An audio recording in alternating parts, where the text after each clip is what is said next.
శ్రీ మహేందర్ రెడ్డి గారు, city central zone యొక్క DCP గౌరవనీయులు కమలాసన్ రెడ్డి గారు, ఏసీపీ నర్సయ్య గారు, ఇన్స్పెక్టర్సు, ఇక్కడికి వచ్చేసినటువంటి ముషీరాబాద్ పుర ప్రముఖులు, కమిషనర్ హైదరాబాద్ తలపెట్టినటువంటి ఈ ఫ్రెండ్లీ పోలీసింగ్ అనేటువంటి ఒక వినూత్నమైనటువంటి కాన్సెప్ట్తో యువతను పోలీసులతో సత్సంబంధాలు పెట్టుకునే దానికి ఆటల ద్వారా, పాటల ద్వారా లేదా ఇతరత్ర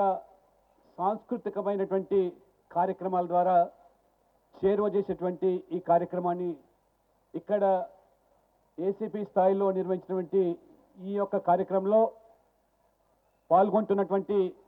131 క్రికెట్ టీం యొక్క క్రీడాకారులు అందరికీ కూడా నేను అభినందన తెలియజేస్తూ, చాలా సంతోషకరమైనటువంటి ఈ యొక్క ఆలోచన.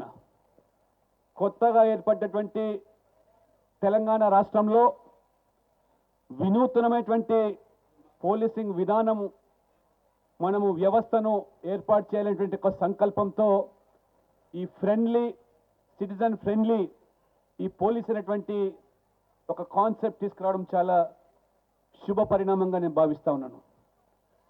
ఇంతకుముందు కమిషనర్ గారు చెప్పినట్టుగా పోలీసు వ్యవస్థ ఇంతసేపు నేరస్తుల అన్వేషణలో లేదా నేరస్తులను ఇన్వెస్టిగేషన్లో కోర్టుల చుట్టూ ఆ యొక్క కేసుల అంశాలకే పరిమితమైనటువంటి ఈ పోలీస్ విభాగాన్ని ప్రజలతో మమేకం చేయడం, ఆ రకంగా ముఖ్యంగా యువత, ఏ యువత అయితే ఈరోజు పెడదారిన పడుతూ ఉన్నారో ఆ యువతను కూడా సన్మార్గంలోకి తీసుకొచ్చేదానికి ఈ క్రీడలు దోహదపడతాయనేటువంటి ఒక ఆలోచనతో ఒక చక్కటి